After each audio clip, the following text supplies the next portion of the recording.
In a pantheon dominated by gods of war and cunning, an extraordinary goddess quietly wielded a different kind of power, the power to heal.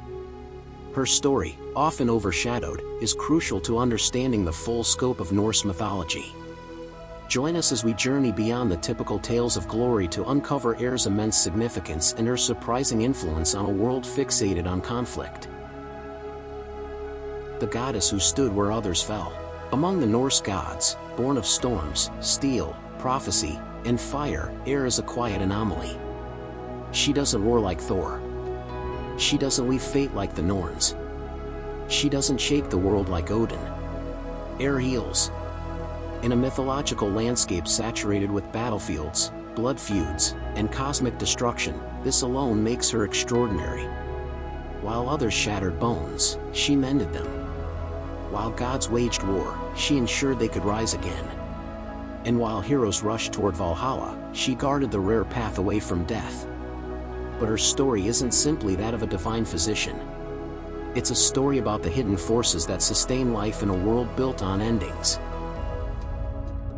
A rare power in a world of violence, Norse mythology is brutal. Its heroes die young, its gods march toward Ragnarok, and its cosmos is held together by fragile alliances destined to break. Yet in the middle of all this doom stands Eir, a symbol of resilience, mercy, and preservation. She is described as the best of physicians. A valkyrie aligned not with death, but with life. A healer capable of reviving the dying and a guardian of sacred knowledge, herbs, and the mysteries of survival. Unlike most valkyries, who choose the slain for Odin, Eir chooses those who live. She is the hand that reaches into the darkness and pulls someone back, when they should have become a memory. Eir's connection to the valkyrie. Yes. It might surprise many to learn that Eir is often listed not only as a goddess, but also as a valkyrie. But this dual identity is key to her power. Where valkyries normally act as choosers of the dead, Eir functions as the chooser of survivors. She decides which warriors cling to life and return home, and which ones the sagas will forget. Her healing is not simply medicinal. It is judgment.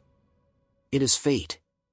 Eir is the quiet counterweight to death, ensuring that not all valor ends in a glorious fall.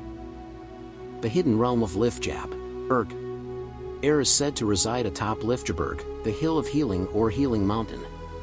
Travelers who climbed this sacred place did so seeking miracles, healing, or reprieve from suffering. It was believed that Eir, along with her divine companions, could restore what illness, curse, or blade had taken. Lifjaberg isn't merely a mythological mountain, it's a symbol. It represents the hope that even in a world ruled by monsters, gods, and prophecies of annihilation, there is still a place where wounds close, spirits strengthen, and life renews itself. Eir's presence makes the Norse cosmos feel human, reminding us that suffering is not the end, and that even the bravest need healing.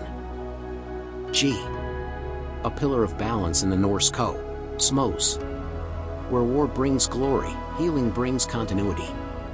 Where death ushers honor, Eir ensures remembrance. Where wounds showcase courage, her touch proves survival. In Norse cosmology, everything is dual. Fire and ice, fate and freedom, life and death and war and healing. Eir stands at one of these cosmic intersections. She keeps the scales from tilting too far toward destruction. Her presence implies a profound truth. Even gods of war cannot survive without someone to mend them. Without Eir, heroes would fall. Valkyries would bring fewer souls. Odin's army would weaken long before Ragnarok. She is not just a healer, she is a necessity. Why Eir matters more than ever. Modern retellings often glorify the violence and spectacle of Norse myths. The battles, the monsters, the end of the world. But Eir represents something that mythology often neglects to show, the aftermath. The recovery. The quiet strength required to continue after devastation. Her power is subtle, but it shapes everything. Because without healing, there is no second chance. Without Eir, there are no warriors left to sing about. Without compassion, even the mightiest collapse. The quiet goddess who held the world together. Air's story teaches us that true power is not always loud, dramatic, or rooted in conquest. Sometimes it is gentle hands, deep knowledge, compassion in chaos, the courage to restore rather than destroy, and the strength to save a life rather than end one. Her myth is a reminder that survival itself is sacred. In a world obsessed with glory and battle, Air offered something far rarer, a chance to keep going.